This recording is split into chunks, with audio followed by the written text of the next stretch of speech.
اور اس رسی کا یہ مقصد تھا کہ رسی سے وہ اس کو باہر کھینچ لیتے تھے۔ لیکن یہاں پہ ہم دیکھتے ہیں کہ خدا جو ہے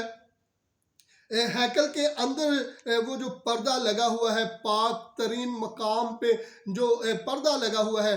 وہاں اس کی مٹائی جو ہے وہ 1 انچ ہے، اور اس کی اگر ہم اونچائی کو لمبائی کو دیکھیں تو وہ 30 فٹ ہے، اور اس کی اونچائی کو دیکھیں تو وہ 60 فٹ ہے۔ اور یہ تمام اتنا بڑا پردہ تھا، اور یہ ظاہر کرتا تھا کہ پردے کے اندر والا جو حصہ، جو پاک ترین حصہ ہے، وہاں پہ خدا یعنی کہ خدا کی حضوری ہے۔ اور جب یسوع المسیح نے چلا کر جان دی تو کلام بیان کرتا ہے وہ پردہ اوپر سے نیچے تک پھٹ کر 2 حصوں میں تقسیم ہو گیا، اور یہ اس بات کی علامت تھی جو انسان اور خدا کے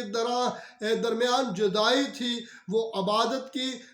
وہ تمام ریاضت کی، اور وہ ملاقات کی، وہ خدا نے مسیح یسوع کے مار کھانے سے، مسیح یسوع کے صلیب اٹھانے سے، اور مسیح یسوع کے دنیا کے کفارے کی صورت میں جب یسوع المسیح نے وہ کفارہ دیا تو وہ پردہ، وہ جدائی کی دیوار وہ ہٹ گئی، اور اب ہر ایک انسان خدا کی حضوری میں جا کر عبادت اور کر سکتا تھا۔ اور کلام ہمیں سکھاتا ہے جب یسوع المسیح نے جان دی تو زمین لرزی اور چٹانیں تڑک گئیں، اور یہ کوئی زلزلہ نہیں تھا، یہ کوئی ایسی صورتحال نہیں تھی، بلکہ وہ غضب تھا جو ظاہر کرتا ہے۔ پہلے تو ہمیں بائبل مقدس سکھاتی ہے کہ 12 بجے سے لے کر 3 بجے تک ملک میں اندھیرا چھایا ہوا ہے، اور اس تاریخی کے وقت کبھی بھی یہ تصور بھی نہیں کوئی بھی شخص کر سکتا، کیونکہ سزا اس وقت جو دی جاتی تھی وہ لوگوں کو موسٹلی صلیب پہ چڑھایا جاتا تھا، اور یہ گلگتہ یا کھوپڑی کی جگہ جو ہے یہ اونچی پہاڑی تھی، چوراہے کے قریب تھی، اور یہ ثابت کرتی تھی کہ آنے جانے والے لوگ دیکھیں کہ صلیب پر لٹکے ہوئے جو لوگ ہیں یہ لعنتی ہے، انہوں نے کوئی شر پسندی یا کوئی ایسا کام کیا جس کی وجہ سے انہیں یہ سزا دی گئی ہے۔ اور خدا یسوع المسیح کو بھی اسی زمرے میں دیا گیا، کیونکہ کلام بیان کرتا ہے کہ وہ بدکاروں میں شمار کیا گیا۔ اور جب خداوند یسوع المسیح نے جان دی تو وہ زمین جو لرزی اور چٹانیں تڑکی، یہ خدا کے غم و غصے کو ظاہر کرتی ہے۔ اور پھر کلام ہمیں سکھاتا ہے قبریں کھل گئیں۔ اب قبریں کھلنے کا جو راز ہے، قبریں کھل گئی، اور بہت سے جسم ان مقدسوں کے جو سو گئے تھے وہ جی اٹھے۔ اور یہ بات اس بات کی علامت ہے کہ یسوع المسیح موت اور قبر پہ جو فتح پانے والے ہیں، یسوع المسیح کے مرنے سے وہ قبریں بھی کھل گئیں۔ اور جو پاس صوبے دار تھا، اب غور طلب بات ہے،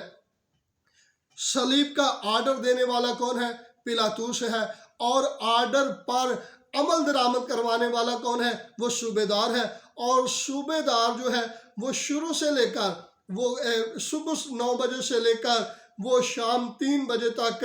وہ یسوع کے تمام ان صلیبی کلمات کو اور اس اندھیرے کو اور تمام ان حالات کو بخوبی دیکھ رہا تھا، اور اس کے اندر سے یہ بات نکلی جب اس نے مسیح یسوع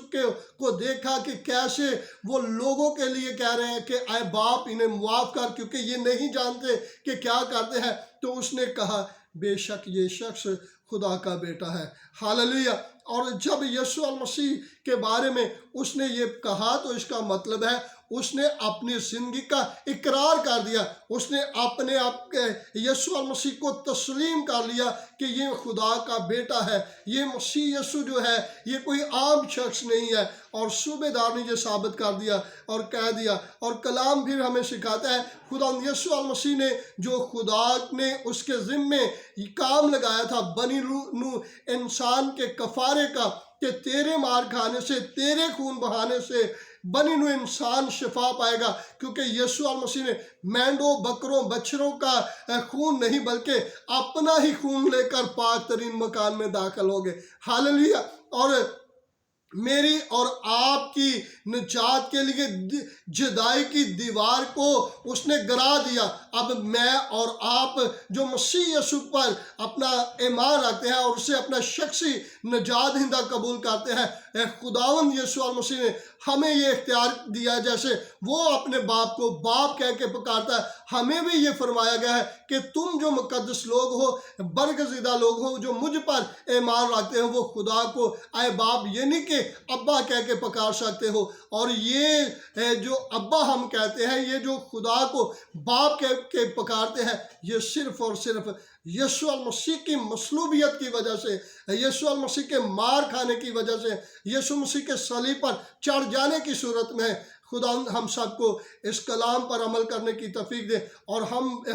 ہم جانتے رہیں کہ مسیح ہمارے لیے مصلوب ہوئے۔ خدا اس کلام کے وسیلہ سے آپ سب کو برکت دے۔ God bless you.